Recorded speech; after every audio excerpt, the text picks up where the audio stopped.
नमस्कार मित्रांनो, स्वागत आहे तुमचं एनजे अकॅडमीच्या आपल्या यूट्यूब चॅनलमध्ये. मित्रांनो, आपण महा टीईटी परीक्षेसाठी अतिशय संभाव्य प्रश्नपत्रिका पाहत आहोत. आजची आपली प्रश्नपत्रिका क्रमांक 5 आहे. कोणत्या विषयाची प्रश्नपत्रिका आहे आपली? तर आजची आपली बाल मानसशास्त्र व अध्यापनशास्त्र या विषयाची अतिशय संभाव्य अशी 5 नंबरची प्रश्नपत्रिका आहे. मग या अगोदरच्या जर तुम्ही पाहिल्या नसतील तर तुम्हाला त्यासुद्धा पाहून घ्यायच्या आहेत, कारण परीक्षेच्या दृष्टीने त्या प्रश्नपत्रिका सुद्धा अतिशय इम्पॉर्टंट आहेत, अतिशय महत्त्वपूर्ण आहे. ठीक आहे. आता ही जी प्रश्नपत्रिका आहे ही महत्त्वाची का आहे किंवा आपण कशाच्या आधारे बनवली आहे की बाबा जी येणाऱ्या परीक्षेसाठी अतिशय उपयुक्त असणार आहे. तर आतापर्यंत झालेल्या ज्या काही टीईटी परीक्षा आहेत, म्हणजेच 2013 पासून 2025 पर्यंत झालेल्या ज्या टीईटी प्रश्नपत्रिका आहेत, या प्रश्नपत्रिकेचं विश्लेषण करून याच्यावर आधारित अशी आपण ही प्रश्नपत्रिका तयार केलेली आहे. म्हणून ही येणाऱ्या परीक्षेसाठी काय अतिशय उपयुक्त प्रश्नपत्रिका आहे. ठीक आहे. मग या ठिकाणी पहिला प्रश्न पाहूया. पहा, डॅनियल गोलमन यांनी खालीलपैकी कोणत्या संकल्पनेला शिक्षणात आणि मानवी जीवनात बुद्ध्यांकापेक्षाही अधिक महत्त्वाचं मानलं आहे? मग काय विचारलं आपल्याला की डॅनियल गोलमन यांनी कशाला बुद्ध्यांकापेक्षा सुद्धा अतिशय महत्त्वपूर्ण मानले? कशामध्ये? शिक्षणामध्ये आणि मानवी जीवनामध्ये. मग ऑप्शन दिलेत पहा, भावनिक बुद्धिमत्ता, आध्यात्मिक बुद्धिमत्ता, सामाजिक बुद्धिमत्ता आणि कृतिशील बुद्धिमत्ता. मग या ठिकाणी योग्य उत्तर काय? तर ते आहे भावनिक बुद्धिमत्ता. आता हाच प्रश्न दुसरा इथं असा सुद्धा विचारला जाऊ शकतो की खालीलपैकी कोणी शिक्षणामध्ये किंवा मानवी जीवनामध्ये बुद्ध्यांकापेक्षा सुद्धा भावनिक बुद्धिमत्तेला महत्त्व दिलंय? मग कोणी दिलेलं आहे? तर ते डॅनियल गोलमनने दिलेलं आहे. ठीक आहे. त्याच्यानंतर या ठिकाणी बघा, डॅनियल गोलमनच्या मते माणसाच्या यशामध्ये बुद्ध्यांकाचा वाटा किती असतोय? तर बुद्ध्यांकाचा वाटा 20% असतोय. आणि भावनिक बुद्ध्यांकाचा वाटा किती असतोय? तर भावनिक बुद्ध्यांकाचा वाटा 80% असतोय. प्रश्न विचारू शकतात की नाही? विचारू शकतात की डॅनियल गोलमनच्या मते मानवाच्या यशामध्ये बुद्ध्यांकाचा वाटा किती असतो? तर तो 20% असतो. तिसरा प्रश्न विचारू शकतात की डॅनियल गोलमनच्या मते मानवाच्या विकासामध्ये किंवा मानवाच्या यशामध्ये भावनिक बुद्ध्यांकाचा वाटा किती असतो? तर तो किती असतो? 80% असतो. ठीक आहे. मग दोन्ही गोष्टी तुम्हाला लक्षात ठेवायच्या आहे. ठीक आहे. त्याच्यानंतर बघा, भावनिक बुद्धिमत्ता मग कशाचा समावेश होतो? तर याच्यामध्ये पहा, स्वतःच्या आणि इतरांच्या भावना समजून त्या नियंत्रित करण्याची क्षमता असते. मग प्रश्न असा सुद्धा विचारला जाऊ शकतो की भावनिक बुद्ध्यांकामध्ये कशाची क्षमता असते? तर कशाची? स्वतःच्या आणि इतरांच्या भावना नियंत्रित करण्याची क्षमता असते. भावनिक बुद्धिमत्तेचा मानवी विकासामध्ये किती टक्के वाटा आहे? यशामध्ये किती टक्के वाटा आहे? तर तो 80% वाटा आहे. असं कोण म्हणतंय? तर तो डॅनियल गोलमन म्हणतोय. ठीक आहे. मग ही सगळी माहिती आपल्या परीक्षेच्या दृष्टीने काय आहे? अतिशय इम्पॉर्टंट आहे, अतिशय महत्त्वपूर्ण आहे. ठीक आहे. पुढे जाऊया. प्रश्न क्रमांक 2 कडे बघा. पियाजेच्या बोधात्मक विकास उपपत्तीनुसार मूल जेव्हा गोष्टीचे वर्गीकरण आणि क्रमवारी लावण्यास शिकते तेव्हा ते विकासाच्या कोणत्या अवस्थेमध्ये असते? मग हे विकासाच्या कोणत्या अवस्थेमध्ये असते? तर ही विकासाची मूर्त क्रियात्मक अवस्था आहे. इथं दुसराही प्रश्न असा विचारला जाऊ शकतो की बोधात्मक विकास उपपत्ती कोणाची आहे? मग बोधात्मक विकास उपपत्ती कोणाची आहे? तर ही पियाजेची आहे. हे लक्षात ठेवायचे. त्याच्यानंतर तुम्हाला अजून काय लक्षात ठेवायचं आहे की जेव्हा पियाजेच्या बोधात्मक विकास उपपत्तीनुसार मूर्त क्रियात्मक अवस्थेमध्ये मूल काय करतं? तर मूल काय करते? पहा, गोष्टीचे वर्गीकरण आणि क्रमवारी लावण्यास शिकत आहे. कोणत्या गट याच्यामध्ये? तर मूर्त क्रियात्मक अवस्थेमध्ये. प्रश्न असाही विचारला जाऊ शकतो की ही जी मूर्त क्रियात्मक अवस्था आहे ही कोणत्या वयापासून कोणत्या वर्षापर्यंत असते? तर ही वयाच्या 7व्या वर्षापासून 11व्या वर्षापर्यंत असते. ठीक आहे.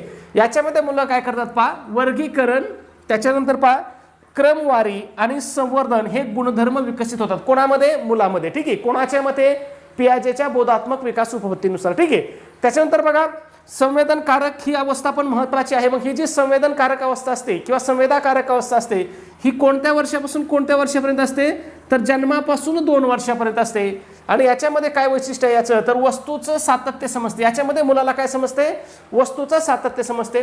त्याच्यानंतर पुढची अवस्था कोणती आहे बाकीच्या पर्यायानुसार? तर ती आहे क्रियापूर्व अवस्था.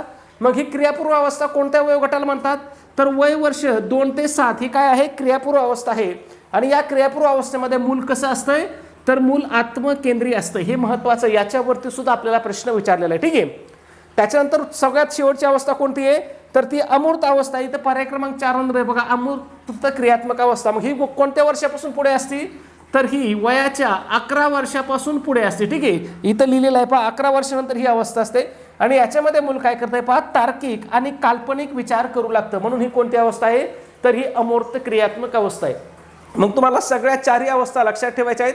सगळ्यात पहिली अवस्था कोणती पहा, ती आहे संवेदाकारक अवस्था 0 ते 2 वर्षे. त्याच्यानंतर 2 नंबर कोणती आहे, क्रियापूर्व अवस्था आहे 2 ते 7 वर्षे. 3 नंबर कोणती अवस्था आहे, तर ती मूर्त क्रियात्मक अवस्था आहे 7 ते 11 वर्षे. आणि 4 नंबर कोणती अवस्था आहे, तर ती अमूर्त अवस्था आहे, ती कोणत्या वयापासून पुढे आहे, तर ती 11 वर्षापासून पुढे आहे. म्हणजे ही सगळी माहिती काय खूप महत्त्वाची आहे. ठीक आहे, पुढे जाऊया, प्रश्न क्रमांक 3 बघूया. अध्ययन म्हणजे वर्तनात होणारा कायमस्वरूपी बदल जो अनुभवामुळे घडून येतो. ही व्याख्या खालीलपैकी कोणत्या मानस. आता इथं काय केलं आपल्याला, अध्ययनाची व्याख्या विचारली आणि अध्ययन म्हणजे वर्तनात होणारा कायमस्वरूपी बदल जो अनुभवामुळे घडून येतो, ही व्याख्या कोणाची असं विचारलंय. मग ही अध्ययनाची व्याख्या कोणाची आहे, तर ही गेट्सची आहे. कोणाची आहे, गेट्सची आहे. मग गेट्सच्या याच्या मते पहा, अनुभव आणि प्रशिक्षणाद्वारे वर्तनामध्ये होणारा बदल म्हणजेच काय, अध्ययन होय. अध्ययनाच्या व्याख्या पाठ करायच्या, त्याच्यावरती सुद्धा आपल्याला प्रश्न विचारलेले आहेत. त्याच्यानंतर गिलफोर्डची व्याख्या काय बघा, तर गिलफोर्डच्या मते वर्तनात होणारा बदल म्हणजेच अध्ययन. बघा यांनी कशावरती हे केलं आहे, याच्यामध्ये पहा, वर्तनामुळेच वर्तनात होणारा बदल. कोणाच्या मते, गिलफोर्डच्या मते. आणि गेटच्या मते काय आहे, तर अनुभव आणि प्रशिक्षणामुळे वर्तनामध्ये होणारा बदल. ठीक आहे, दोन्ही गोष्टी लक्षात ठेवायच्या, दोन्ही मधला फरक लक्षात ठेवायचा आहे. त्याच्यानंतर अध्ययनाची पुढची महत्त्वाची व्याख्या आहे ती म्हणजे क्रो आणि क्रो यांची. मग क्रो आणि क्रो यांच्या मते पहा, सवयी, ज्ञान आणि वृत्तीचा स्वीकार म्हणजेच काय होय, अध्ययन होय. सोपी व्याख्या आहे. त्याच्यानंतर स्किनरची व्याख्या आहे, ही पण महत्त्वाची आहे. स्किनरची व्याख्या म्हणजेच काय पहा, अध्ययन म्हणजे प्रगतिशील वर्तन जुळवून घेण्याची प्रक्रिया होय, त्यालाच काय म्हणतात, अध्ययन म्हणतात. असं कोण म्हणतोय, स्किनर म्हणतोय. ठीक आहे, मग ह्या सगळ्या व्याख्या आपल्यासाठी महत्त्वाच्या आहेत, यांच्यावरती आपल्याला प्रश्न विचारले जातात. पुढे पहा 4 नंबर, खालीलपैकी कोणते उद्दीपक हे आंतरिक प्रेरणेचे उदाहरण आहे. आता काय विचारलंय, आंतरिक प्रेरणेचं उदाहरण विचारलं. या ठिकाणी आंतरिक प्रेरणा आणि बाह्य प्रेरणा याच्यावरती आपल्याला भरपूर सारे प्रश्न परीक्षेमध्ये विचारलेले आहेत आणि हा घटक सोपा आहे. मग एखाद्या विषयाबद्दल वाटणारं जे काही कुतूहल आहे हे काय येतं, हे आंतरिक प्रेरणेमध्ये येते. मग बघा आंतरिक प्रेरणेमध्ये काय येते बघा, तर आंतरिक प्रेरणा ही काय असते, व्यक्तीच्या आतून निर्माण होते. व्यक्तीच्या आतून जी प्रेरणा निर्माण होते तिला काय म्हणतात, आंतरिक प्रेरणा म्हणतात. मग याच्यामध्ये काय येते बघा, जसं की आनंद असेल, समाधान असेल, आवड असेल किंवा कुतूहल असेल, हे सगळ्या काय आहेत, आंतरिक प्रेरणा आहेत. आणि इतर जे पर्याय आहेत तिन्ही बघा, मग कोणते, शाबासकी असेल, सुवर्ण पदक असेल किंवा शिक्षेची भीती असेल, हे कोणते प्रेरणेचे उदाहरण आहेत, तर हे बाह्य प्रेरणेचे उदाहरण आहेत. मग प्रेरणा किती प्रकारच्या असतात, 2 प्रकारच्या. एक असतात आंतरिक प्रेरणा आणि दुसरे असतात बाह्य प्रेरणा. ठीक आहे, दोन्ही मधला फरक लक्षात ठेवा, परीक्षेमध्ये आपल्याला दोन्हीवरती पण प्रश्न विचारलेले आहेत. ठीक आहे, पुढे जाऊया 5 नंबर.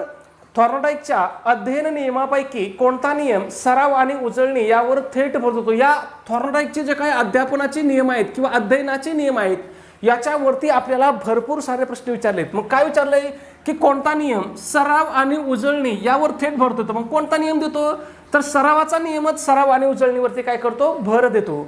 मग या ठिकाणी लक्षात ठेवायचं, सरावाच्या नियमानुसार कोणत्याही गोष्टीचा जितका जास्त सराव किंवा उपयोग केला जाईल तितके उद्दीपक आणि प्रतिसादामधील बंधन काय होतं किंवा बंध काय होतो, दृढ होतो. हे लक्षात ठेवायचं. ठीक आहे, खूप महत्त्वाचं आहे. इथं अजून एक प्रश्न विचारला जातो की अध्ययन नियम खालीलपैकी कोणी सांगितले आहेत किंवा कोणी मांडलेत. मग अध्ययन नियम कोणी मांडलेत, थॉर्नडाईकनी मांडलेले आहेत.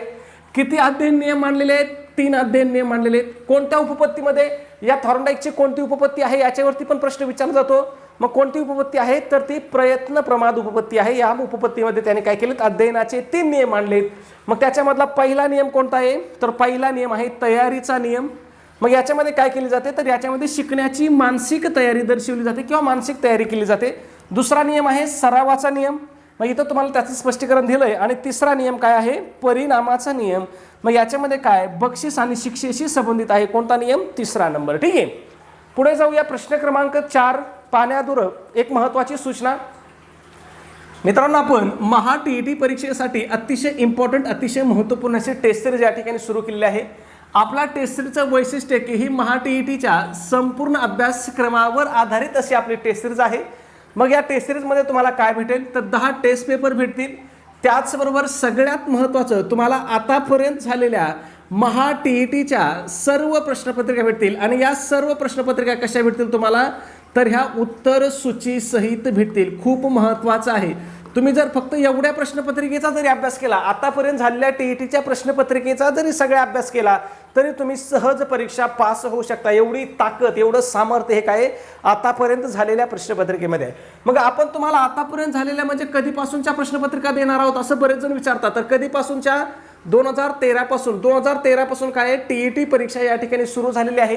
त्याच्यानंतर बरेच जण विचारतात की सर तुम्ही नेमकं कोणत्या पेपरच्या प्रश्नपत्रिका देणार. तर या ठिकाणी पेपर 1च्या पण सगळ्या प्रश्नपत्रिका भेटतील आणि पेपर 2च्या पण काय तुम्हाला आतापर्यंत झालेल्या सगळ्या प्रश्नपत्रिका भेटतील. ठीक आहे. त्याचबरोबर बरेच जण विचारतात की सर तुम्ही फक्त प्रश्नपत्रिकाच देणार की त्यासोबत आम्हाला अभ्यास करण्यासाठी काही नोट्स पण देणार. तर मग या ठिकाणी आपण तुम्हाला अभ्यास करण्यासाठी अतिशय इम्पॉर्टंट अशा नोट्स देणार आहोत. मग त्यामध्ये मराठी विषय असेल, हिंदी असेल, इंग्रजी असेल, मानसशास्त्र असेल, इतिहास असेल, भूगोल असेल, गणित बुद्धिमत्ता असेल, ह्या सगळ्या विषयाच्या अतिशय इम्पॉर्टंट नोट्स असतात. त्याचबरोबर तुम्हाला सगळ्यांना माहिती आहे की टीईटी परीक्षेमध्ये इयत्ता 4थी पासून इयत्ता 8वी पर्यंतचे जे काही शालेय पुस्तक आहेत, क्रमिक पुस्तक आहेत, त्याच्यावरती सुद्धा भरपूर प्रश्न विचारले जातात. मग त्याच्या सुद्धा अतिशय IMP नोट्स तुम्हाला पाठवल्या जातील. मग त्यामध्ये 4थी ते 8वीचा इतिहास असेल, भूगोल असेल, राज्यशास्त्र असेल, विज्ञान असेल, ह्या सगळ्या विषयांच्या नोट्स तुम्हाला पाठवल्या जातील. मग जर तुम्ही परीक्षेमध्ये फक्त एवढ्याच मटेरियलचा अभ्यास करून गेले तर तुम्हाला पेपरमध्ये किती मार्क पडतील. तर तुम्हाला त्या ठिकाणी 100पेक्षा जास्त मार्क आहे अगदी सहज पडतील. ठीक आहे. मग याची किंमत किती मित्रांनो, 200 रुपये किंमत आहे. पण त्याच्यामध्ये सुद्धा विद्यार्थ्याच्या मागणीस तो आपली ऑफर चालू आहे. जर तुम्ही ऑफरनुसार आज आपली टेस्ट सिरीज घेतली तर ही तुम्हाला फक्त आणि फक्त किती रुपयाला भेटणार आहे, 139 रुपयाला तुम्हाला ही टेस्ट सिरीज भेटणार आहे. मग हे 139 रुपये पाठवण्यासाठी तुम्हाला काय करायचं आहे, व्हॉट्सअपला मेसेज करायचा आहे. आपला व्हॉट्सअप नंबर आहे पहा 77 75 88 12 88. पुन्हा एकदा सांगतो 77 75 88 12 88. हा आपला व्हॉट्सअप नंबर आहे. याच्यावरती तुम्हाला मेसेज करायचा आहे की सर आम्हाला स्कॅनर पाठवा किंवा QR कोड पाठवा. मग तुम्हाला त्या ठिकाणी स्कॅनर पाठवलं जाईल. तुम्हाला त्या स्कॅनरवरती काय करायचं आहे, फक्त आणि फक्त 139 रुपये तुम्हाला त्या स्कॅनरवरती पे करायचे आहे. ठीक आहे. स्कॅनरवरती का पैसे पाठवायचे आहेत, तर स्कॅनरवरती पैसे पाठवणं सोपं असतं, सुरक्षित असतं आणि चुकून आपले पैसे दुसऱ्या व्यक्तीला जाण्याचा धोकाही त्या ठिकाणी राहत नाही. ठीक आहे. ज्यांना कोणाला स्कॅनरवरती पैसे पाठवता येत नाहीत त्यांनी डायरेक्ट गुगल पे, फोनपे केलं तरी चालेल. मग फोनपे, गुगल पेचा आपला नंबर कोणता आहे, तर 96 89 14 16 30 हा आपला फोनपे आणि गुगल पेचा नंबर आहे. किती रुपये पे करायचे, फक्त 139 रुपये. आणि तुम्ही पैसे पाठवल्यानंतर तुम्हाला काय करायचं आहे, तुम्ही जे पेमेंट केलंय त्याचा एक काय करायचा, एक स्क्रीनशॉट काढायचा आणि तो स्क्रीनशॉट आपल्याला व्हॉट्सअपवर टाकायचा आहे. व्हॉट्सअप नंबर आहे आपला 77 75 88 12 88. या नंबरवरती तुम्हाला काय करायचं आहे, स्क्रीनशॉट पाठवायचा आहे. तुमचा स्क्रीनशॉट मिळाल्याबरोबर तुम्हाला 5 मिनिटाच्या आतमध्ये संपूर्ण स्टडी मटेरियल व्हॉट्सअपवरतीच PDF फाईलच्या स्वरूपामध्ये काय केलं जाईल, शेअर केलं जाईल. ठीक आहे. पुढे जाऊया आपल्या पुढच्या प्रश्नाकडे. कोहलरचे चिंपांझीवर केलेल्या प्रयोगातून कोणत्या प्रकारच्या अध्ययनाचा शोध लावला. काय विचारलं आपल्याला की कोहलरने कोणत्या प्रकारच्या अध्ययनाचा शोध लावलेला आहे. तर कशाचा शोध लावला त्यांनी, तर त्यांनी मर्मदृष्टीमूलक अध्ययनाचा शोध लावलेला आहे. ठीक आहे. मग या ठिकाणी लक्षात ठेवायचं, इथं अजून एक प्रश्न विचारला जातो की कोहलरने खालीलपैकी कोणती उपपत्ती मांडली आहे. मग कोहलरची उपपत्ती कोणती आहे, तर ती मर्मदृष्टीमूलक उपपत्ती आहे. ठीक आहे. मर्मदृष्टीमूलक अध्ययन उपपत्ती आहे. कोणाची आहे उपपत्ती, कोहलरची आहे. पुढचा प्रश्न विचारला जातो की कोहलरने कोणत्या प्राण्यावरती प्रयोग केला, तर त्याने सुलतान नावाच्या चिंपांझी या प्राण्यावरती काय केला होता, प्रयोग केला होता. ठीक आहे. आणि या उपपत्तीनुसार काय होतं, समस्येचं आकलन कसं होतं, अचानक होतं. हे कोणी शोध लावलाय, तर तो कोहलरनी लावलेला आहे. ठीक आहे. पुढे जाऊया 7 नंबर. गिलफोर्ड याच्या बुद्धिमत्तेविषयक संरचनेत खालीलपैकी कोणत्या 3 आयामांचा समावेश आहे. मग कोणत्या 3 आयामांचा समावेश आहे, तर ते 3 आयाम आहेत, आशय, क्रिया आणि उत्पादित. या 3 आयामांचा समावेश आहे. इथं प्रश्न आपल्याला असा सुद्धा विचारला जाऊ शकतो की गिलफोर्ड यांनी बुद्धिमत्तेविषयक कोणती उपपत्ती मांडली. तर त्यांनी कोणती उपपत्ती मांडलेली आहे, तर त्याने त्रिआयामी बुद्धिमत्ता ही उपपत्ती मांडली आहे. ठीक आहे. खूप महत्त्वाचा आहे प्रश्न, आपल्याला परीक्षेमध्ये विचारलेला आहे की खालीलपैकी कोणी त्रिआयामी बुद्धिमत्ता मांडली. मग ही कोणी मांडलेली आहे, तर ही गिलफोर्ड यांनी मांडलेली आहे. आता इथं दुसरा प्रश्न असाही विचारला जाऊ शकतो की गिलफोर्ड यांनी कोणती बुद्धिमत्ता उपपत्ती मांडली, तर कोणती, त्रिआयामी. किंवा असाही विचारला जाऊ शकतो की त्रिआयामी बुद्धिमत्ता उपपत्ती कोणी मांडली, तर ती गिलफोर्ड यांनी मांडली. म्हणजे तुम्हाला दोन्ही संकल्पना काय करायच्या आहेत, क्लिअर ठेवायच्या आहेत. आणि याच्यामध्ये त्रिआयाम म्हणजे 3 आयाम कोणते आहेत, तर एक आहे आशय, दुसरा आहे क्रिया आणि तिसरा काय आहे, उत्पादित आहे. ठीक आहे. पुढे जाऊया प्रश्न क्रमांक 8 कडे. प्रश्न पाहण्याअगोदर मित्रांनो, तुमच्यासाठी आपण खूप मेहनत करून व्हिडिओ करत असतो, परंतु आपल्या व्हिडिओला खूप कमी लाईक भेटत आहेत.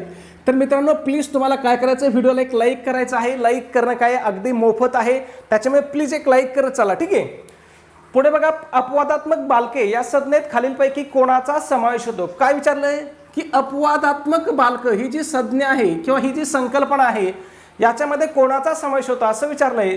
मग याच्यामध्ये कोणाचा समावेश होतो पहा, तर सामान्य किंवा सरासरी मुलांपेक्षा जी काही भिन्न असलेली मुलं असतात, म्हणजे सामान्य बालकापेक्षा वेगळी असणारी जी सर्व बालकं आहेत यांचा काय होतो याच्यामध्ये समावेश होतो. कशामध्ये? अपवादात्मक बालकामध्ये. ठीक आहे.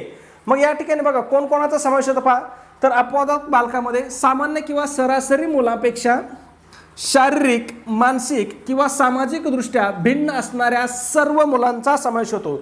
मग जसं की बघा उदाहरण, प्रज्ञावंत मुलं असतील, मतिमंद असतील, अंध असतील, अपंग असतील आणि अध्ययन अक्षम मुलं असतील, ह्या सगळ्यांचा समावेश कशामध्ये होतो?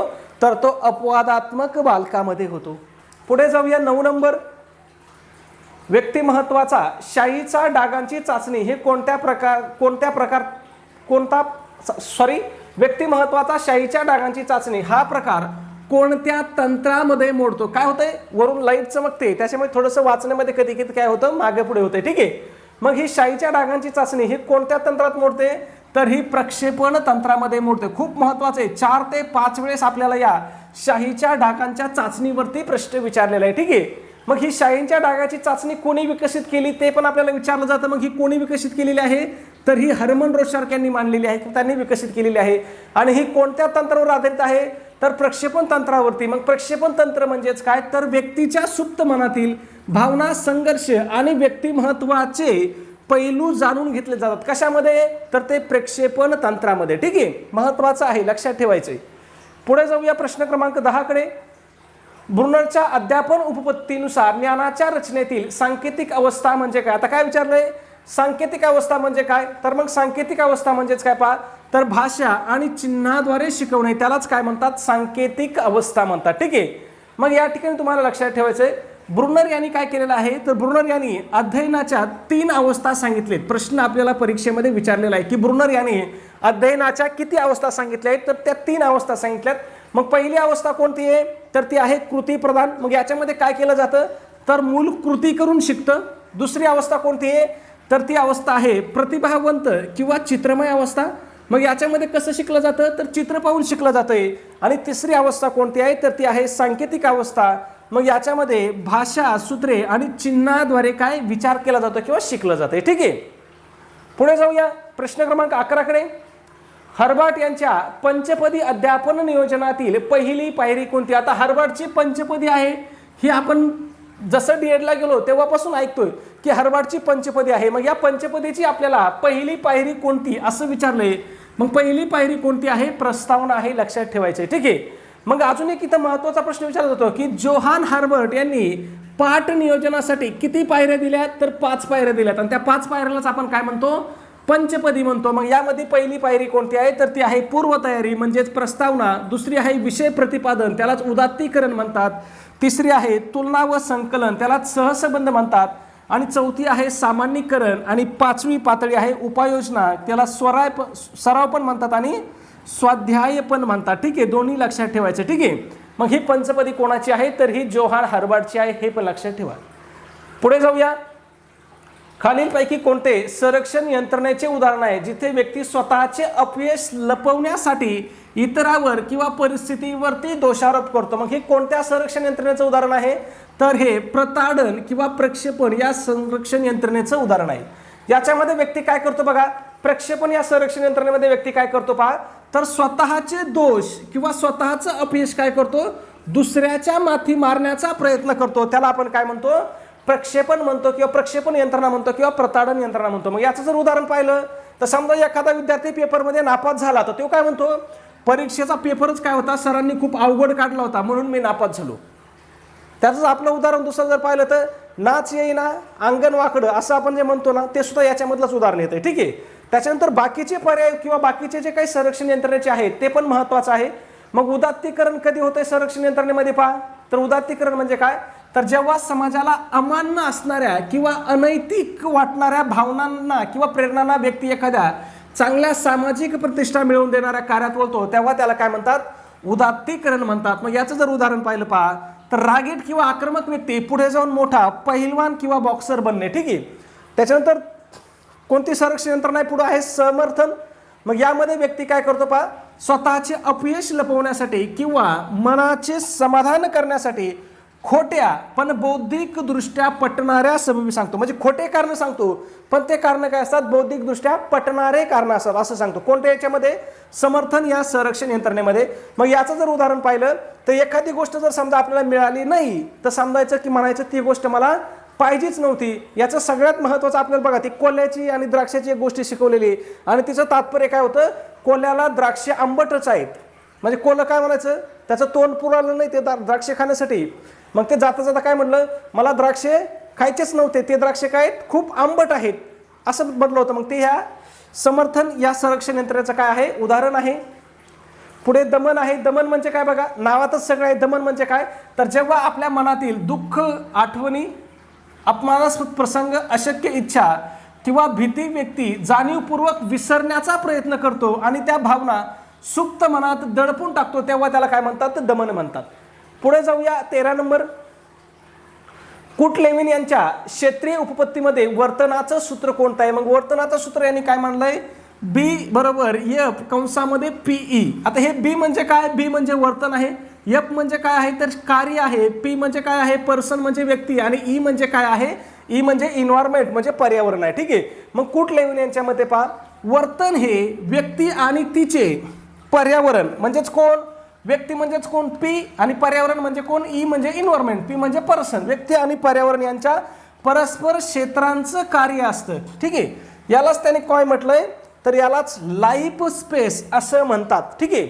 मग अजून एक प्रश्न आपल्याला विचारला जाऊ शकतो की क्षेत्रीय उपपत्ती खालीलपैकी कोणी मानली? मग ही कोणाची उपपत्ती आहे? तर ही कुट लेविनची उपपत्ती आहे. कोणती उपपत्ती? क्षेत्रीय उपपत्ती. आणि या उपपत्तीमध्ये त्याने कशाचं सूत्र मांडलंय? तर वर्तनाचं सूत्र मांडलंय. मग वर्तनाचं सूत्र काय मांडलंय त्याने? बी बरोबर एफ कंसात पी ई. ठीक आहे. पुढे जाऊया. महत्वाचा प्रश्न आहे पुढचा सुद्धा. आपले सगळे प्रश्न काय असतात? महत्वाचे असतात. आपण आलतू फालतू टाइमपास घेत नाही. प्रगतिशील शिक्षणाचे जनक मानले जाणारे जॉन डुई यांनी कोणत्या पद्धतीवर सर्वाधिक भर दिला आहे? या जॉन डुई यांनी कोणत्या पद्धतीवर सर्वाधिक भर दिला? भरपूर वेळेस या ठिकाणी आपल्याला काय प्रश्न विचारला जातो. मग त्यांनी कोणत्या याच्यावरती भर दिलाय? तर करून शिकणे, लर्निंग बाय डुईंग म्हणजे कृतीद्वारे शिक्षण, याच्यावरती त्यांनी काय केलाय? भर दिलेला आहे. कोणी भर दिलाय? तर जॉन डुई यांनी. आणि जॉन डुई यांना काय म्हटलं जातंय? तर त्यांना प्रगतशील शिक्षणाचं जनक म्हणलं जात आहे. मग प्रश्न इथं असाही तयार होतोय की प्रगतशील शिक्षणाचं जनक खालीलपैकी कोणाला म्हणतात? मग ते कोणाला म्हणतात? तर जॉन डुई यांना म्हणतात. मग जॉन डुई यांनी काय केलं पहा, प्रगतशील शिक्षण आणि प्रकल्प पद्धतीचा पाया रचलाय. मग प्रश्न असाही विचारू शकतात की खालीलपैकी कोणी प्रकल्प पद्धतीचा पाया रचलाय? मग प्रकल्प पद्धतीचा पाया कोणी रचलाय? तर तो जॉन डुई यांनी रचलाय. आणि त्याच्या मते शिक्षण हे कसं पाहिजे? समाजभिमुख आणि अनुभवावरती आधारित पाहिजे. ठीक आहे. पुढे बघा 15 नंबर. विकास हा शिरपादभिमुख असतो. याचा नेमका अर्थ काय होतो? शिरपादभिमुख. शिर म्हणजे काय? डोकं. आणि पदाभिमुख म्हणजे काय? पाय. म्हणजेच विकास कसा असतोय? तर विकास हा डोक्याकडून पायाकडे होतो. ठीक आहे. मग लक्षात ठेवायचे शिरपादाभिमुख तत्वानुसार गर्भाचा किंवा बालकाचा विकास आधी काय होतो? डोक्याच्या भागाकडून सुरू होऊन नंतर तो काय खाली पायांच्या बोटाकडे जातो. ठीक आहे. त्यालाच काय म्हणतात? शिरपादभिमुख विकास म्हणतात. पुढे जाऊया 16 नंबर. विस्मरणाच्या प्रक्रियेत पूर्वलक्षी निरोध म्हणजे काय? पूर्वलक्षी निरोध म्हणजेच काय? नवीन शिकल्यामुळे जुने आठवण्यास अडथळा येणे, त्यालाच काय म्हणतो आपण? पूर्वलक्षी निरोध म्हणतो. काय म्हणतो? पूर्वलक्षी निरोध म्हणजेच काय? नवीन शिकल्यामुळे काय जुनं आठवण्यामध्ये अडथळा येणं. इथं स्पष्टीकरण दिले बघा मी. जेव्हा नवीन माहिती ग्रहण केल्यामुळे पूर्वी शिकलेली माहिती विसरली जाते तेव्हा त्याला काय म्हणतात? पूर्वलक्षी निरोध म्हणतात. आणि याच्या उलट काय आहे? तर याच्या उलट आहे उत्तरोत्तर निरोध. मग याच्यामध्ये काय होतं पहा, जेव्हा जुनी माहिती नवीन माहिती शिकण्यास अडथळा आणते तेव्हा त्याला काय म्हणतात? उत्तरोत्तर निरोध म्हणतात. मग तुम्हाला पूर्वलक्षी निरोध आणि उत्तरोत्तर निरोध दोन्ही संकल्पना क्लिअर करायच्या आहेत, डोक्यामध्ये फिट करून घ्यायच्या आहेत. पुढे जाऊया 17 नंबर. अध्ययन संक्रमण संदर्भातील समान घटकांचा सिद्धांत कोणी मांडला? या समान घटकांचा सिद्धांत कोणाचा आहे? तर तो एडवर्ड थॉर्नडाईकचा आहे. कोणाचा आहे? एडवर्ड थॉर्नडाईक यांनी. पहिल्या अध्ययनातील घटक आणि दुसऱ्या अध्ययनातील घटकामध्ये जितकं जास्त समानता असेल तेवढं अध्ययन संक्रमण काय होतं? जास्त होतं, असं कोणाचं मत आहे? तर ते एडवर्ड थॉर्नडाईकचं आहे. ठीक आहे. त्याच्यानंतर सी.एच. जूड यांनी किंवा सी.एच. जड यांनी कोणता सिद्धांत मांडलेला आहे, तर यांनी सामान्यीकरणाचा सिद्धांत मांडलेला आहे. याच्यावरती सुद्धा आपल्याला प्रश्न विचारले जातात. दोन्ही सिद्धांत आपल्यासाठी काय खूप महत्त्वाचे आहेत. पुढचा प्रश्न आहे आपला 18 नंबर. काय विचारलं पहा, मॅस्लो यांच्या गरजांच्या श्रेणीबद्ध उपपत्तीनुसार मानवाची सर्वात उच्च पातळीवरील गरज कोणती. आता सगळ्यात वरच्या पातळीवरची गरज कोणती असं विचारलं आपल्याला. कशानुसार, तर मॅस्लो याची जी गरजांची श्रेणी आहे त्याच्यानुसार विचारलंय. मग सगळ्यात वरची कोणती आहे, तर ती आहे शारीरिक गरजा, सुरक्षिततेची गरज, आत्म आदर किंवा प्रतीक्षेची गरज आणि आत्मवास्तवीकरण. मग त्याने याच्यामध्ये कोणते सांगितलंय, तर आत्मवास्तवीकरण ही काय आहे, सगळ्यात वरची गरज आहे. ठीक आहे. मग प्रश्न आपल्याला असाही विचारला जाऊ शकतो की गरजांची श्रेणीबद्ध उपपत्ती कोणाची आहे, तर ती कोणाची आहे, मॅस्लोची आहे. मग अब्राहम मॅस्लो यांनी काय केलेलं आहे, मानवी प्रेरणेचा सिद्धांत मांडला आहे, ज्याच्यामध्ये काय केलंय त्यांनी गरजाचे 5 टप्पे सांगितले. मग इथं आपल्याला प्रश्न असाही विचारला जाऊ शकतो की मानवी प्रेरणेचा सिद्धांत खालीलपैकी कोणी मांडला, तर तो कोणी मांडलाय, अब्राहम मॅस्लो यांनी मांडलाय. आणि अब्राहम मॅस्लो यांनी मानवी प्रेरणेचा सिद्धांत मांडताना गरजांचं वर्गीकरण किती टप्प्यामध्ये केलंय, तर ते 5 टप्प्यामध्ये केलंय. आणि या टप्प्यामधला सगळ्यात पहिली गरज कोणती आहे हे किंवा प्रश्न आपल्याला विचारला जातो. मग सगळ्यात पहिली गरज कोणती आहे, तर ती शारीरिक गरज आहे. शारीरिक गरजामध्येच काय येतंय, भूक आणि तहान हे शारीरिक गरजामध्ये तर ही पहा सर्वात पहिली आणि पायाभूत गरज आहे. आणि सगळ्यात वरची गरज कोणती आहे, तर ती आत्मवास्तवीकरण आहे. मग त्याच्यामध्ये काय येतं, आत्मवास्तवीकरण म्हणजेच काय, स्वतःची सर्वोच्च क्षमता ओळखणे ही सर्वात उच्च किंवा सगळ्यात शेवटची काय आहे, गरज आहे. कोणाच्या मते, अब्राहम मॅस्लोच्या मते. पुढे जाऊया 19 नंबर. व्यक्ती महत्वाच्या वर्गीकरणात अंतर्मुख आणि बहिर्मुख हे प्रकार कोणी सांगितले आहेत. मग हे अंतर्मुख आणि बहिर्मुख प्रकार कोणी सांगितलेत, तर ते कार्ल जुंग यांनी सांगितलेत. आणि कशाच्या वर्गीकरणामध्ये सांगितलेत, तर व्यक्ती महत्वाच्या वर्गीकरणामध्ये सांगितलेत. मग कार्ल जुंग यांनी मानसशास्त्रीय दृष्टिकोनातून अंतर्मुख, बहिर्मुख आणि उभयमुख हे प्रकार सांगितलेत. कशाचे, व्यक्ती महत्वाच्या वर्गीकरणाचे. ठीक आहे. आणि शेल्डन यांनी काय केले पहा, तर शारीरिक रचनेवरून एंडोमॉर्फिक, मेसोमॉर्फिक आणि ॲक्टोमॉर्फिक हे प्रकार मानले. ठीक आहे. पुढे जाऊया 20 नंबर. कोहलरबर्ग यांच्या नैतिक विकास उपपत्तीनुसार कायदे आणि सुव्यवस्था राखणे हा टप्पा कोणत्या पातळीत येतो. मग कायदे आणि सुव्यवस्था राखणे हा टप्पा कोणत्या पातळीमध्ये येतो, तर हा टप्पा पारंपरिक पातळीमध्ये येतो. मग पारंपरिक पातळीच्या 4थ्या टप्प्यात मूल काय करते पहा, समाजाचे नियम, कायदे आणि सुव्यवस्था पाळण्यासाठी आपले कर्तव्य मानतं.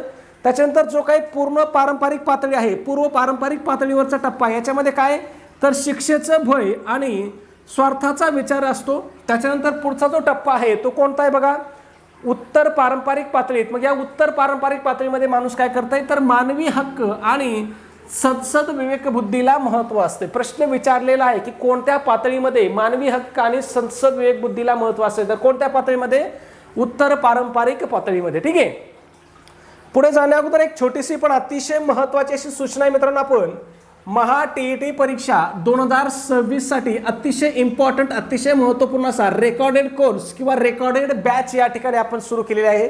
आपल्या बॅचमध्ये तुम्हाला कोणते विषय शिकवले जातील, तर तुम्हाला या ठिकाणी महा टी परीक्षेमधले सगळ्यात महत्त्वाचे, सगळ्यात इम्पॉर्टंट, परीक्षा पास करून देण्याची गुरुकिल्ली असणारे 2 विषय शिकवले जातील. ते 2 विषय म्हणजे कोणते, बालमानसशास्त्र व अध्यापनशास्त्र आणि मराठी व्याकरण हे 2 विषय शिकवले जातील. आता आपल्या बॅचमध्ये आपण हे 2 विषयच काय घेतले, तर हे 2 विषय कसे आहेत, तुम्हाला परीक्षेमध्ये अनिवार्य विषय आहेत. म्हणजे परीक्षेमध्ये कंपल्सरी येणारे विषय आहेत. मग तुमचा कुठलाही पेपर असू द्या, तुमचा पेपर 1 जरी असला तरी हे 2 विषय आहेत, तुमचा पेपर 2 जरी असला तरी हे 2 विषय आहेत. ठीक आहे. म्हणजे हे 2 विषय तुम्हाला पेपरला कसे आहेत, अनिवार्य आहेत किंवा कंपल्सरी विचारले जाणारे विषय आहेत. किती मार्काला आहेत हे विषय, तर आपल्या परीक्षेला 60 मार्काला हे 2 विषय आहेत. म्हणजे बालमानसशास्त्र 30 मार्काला आहे आणि मराठी व्याकरण 30 मार्काला आहे. दोन्ही मिळून किती मार्काला आहेत, 60 मार्काला आहेत. मग जर तुम्ही आपला कोर्स केला तर आपण या ठिकाणी तुम्हाला काय करतोय, 50 पेक्षा जास्त मार्काची काय करतोय, हमी देतोय किंवा गॅरंटी देतोय. 50 पेक्षा जास्त 100% पडणार. मग कोणाला इथं 54 मार्क पडतील, कोणाला 56 पडतील, कोणाला 53 पडतील, कोणाला 57 पडतील. पण कमीत कमी किती मार्क पडतील, तर कमीत कमी 50 मार्क 100% पडतील. ठीक आहे. मी तुम्हाला गॅरंटी देतो की मराठी व्याकरणामध्ये जर तुम्ही आपला कोर्स केला तर तुम्हाला या ठिकाणी कमीत कमी 28 आणि 29 मार्क हे काय होणार, कमीत कमी पडणार. आणि बालमानसशास्त्रामध्ये कमीत कमी किती मार्क पडणार, तर 25 मार्क कमीत कमी बालमानसशास्त्रामध्ये पडणार. मग जर तुम्ही दोन्हीची बेरीज केली तर तुम्हाला 53 किंवा 54 मार्क काय होणार, 100% आपला कोर्स केल्यावरती परीक्षेमध्ये मिळणार. एवढी गॅरंटी आपण का देतोय, तर आपण तयारी तसं करतोय. मग तयारी कशी करतोय आपण, तर प्रत्येक प्रकरणानुसार तुम्हाला या ठिकाणी लेक्चर दिलं जाईल, त्याच्यानंतर प्रत्येक प्रकरणानुसार तुम्हाला त्या ठिकाणी स्पेशल नोट्स दिल्या जातील आणि प्रत्येक प्रकरणानुसार तुमची त्या ठिकाणी काय केली जाईल, ऑनलाईन टेस्ट सुद्धा घेतली जाईल. म्हणजे तुमच्या बेसिक संकल्पना क्लिअर केल्या जातील, त्या संकल्पनाला रिव्हिजन देण्यासाठी तुम्हाला नोट्स दिली जाईल आणि तुमचा जो काही अभ्यास झाला आहे त्याचा सराव घेण्यासाठी तुम्हाला त्या ठिकाणी काय ऑनलाईन टेस्ट सुद्धा तुमची करून घेतली जाईल. ठीक आहे. मग याची किंमत किती मित्रांनो, तर फक्त 1000 रुपये किंमत आहे. त्याच्यामध्ये सुद्धा आज आपली स्पेशल ऑफर चालू आहे. मग स्पेशल ऑफरनुसार जर तुम्ही आज आपल्या कोर्सला जॉईन झाले तर तो तुम्हाला फक्त आणि फक्त किती, 499 रुपयाला भेटणार आहे. ठीक आहे. मग हा कोर्स कुठं असणार आहे, तर आपल्या ॲप्लिकेशनमध्ये असणार आहे. मग ॲप्लिकेशनचं नाव काय आपल्या, तर NG क्लासेस या नावाने आपलं ॲप्लिकेशन आहे. मग तुम्हाला ॲप्लिकेशनमध्ये पेमेंट करायचं आहे किती, 499. आपले ॲप्लिकेशनवाल्याचे 24 रुपये, असं तुम्हाला 523 रुपये पेमेंट कुठं करायचं आहे, ॲप्लिकेशनमध्ये करायचं आहे. ज्यांना कोणाला ॲप्लिकेशनमध्ये पेमेंट करता येत नाही त्यांनी डायरेक्ट गुगल पे किंवा फोनपेला जरी 96 89 14 16 30 या नंबरवरती 499 रुपये पे केले तरी मी तुम्हाला त्या ठिकाणी काय करेल, आपल्या कोर्सला जॉईन करेल. ठीक आहे. फरक काय आहे, तर तुम्ही ॲप्लिकेशनमध्ये पेमेंट केलं तर कोर्सला आपोआप जॉईन होत आहे आणि जर गुगल पे फोनपेला केलं तर तुम्हाला कोर्सला जॉईन करावं लागते. फक्त तुम्हाला काय करायचं आहे, पेमेंट केल्यावरती मला व्हॉट्सॲपला 77 75 88 12 88 या नंबरवरती काय करायचं आहे, तो स्क्रीनशॉट पाठवायचा आहे. तुम्हाला मी लगेच जॉईन करीन. ॲप्लिकेशन कुठे भेटेल तुम्हाला, प्ले स्टोअरला आहे, व्हिडिओच्या डिस्क्रिप्शनमध्ये लिंक आहे, किंवा व्हॉट्सॲपला तुम्ही जर मला मेसेज केला की सर आम्हाला ॲप्लिकेशनची लिंक पाठवा तरी तुम्हाला त्या ठिकाणी ॲप्लिकेशनची लिंक पाठवून दिली जाईल. ठीक आहे. पुढच्या प्रश्नाकडे जाऊ. 21 नंबर, अध्यापन पद्धतीमधील चर्चा पद्धती खालीलपैकी कोणत्या तत्वावर आधारित असते. मग चर्चा पद्धती कोणत्या तत्वावर आधारित आहे, तर ही लोकशाही आणि सहकार्याच्या तत्वावर आधारित आहे. त्याच्यानंतर प्रश्न विचारला जातो की चर्चा पद्धती ही कशी आहे, मग विद्यार्थी केंद्रित आहे, शिक्षक केंद्रित आहे किंवा इतर पर्याय देतील. मग चर्चा पद्धती ही कोणती केंद्रित आहे, तर ही विद्यार्थी केंद्रित अध्यापन पद्धती आहे. आणि यामध्ये काय असतं पहा, प्रत्येक विद्यार्थ्याला आपलं मत मांडण्याचं काय असतंय, स्वातंत्र्य असते. म्हणजे तिथं वातावरण कसं असतंय, लोकशाहीचं वातावरण असतंय. आणि यामुळे त्यांच्यात काय होतं पहा, सहकार्य, सहिष्णुता आणि सामाजिक गुणांचा काय होतो, विकास होतो. ठीक आहे. पुढच्या प्रश्नाकडे जाऊया. प्रश्न क्रमांक 22, अध्यापनाच्या उद्गामी पद्धतीचा योग्य मार्ग काय. आता कोणत्या पद्धतीचा विचारला आहे, उद्गामी पद्धतीचा. मग उद्गामी पद्धतीमध्ये आपण काय करतो, तर उदाहरणाकडून नियमाकडे जातो.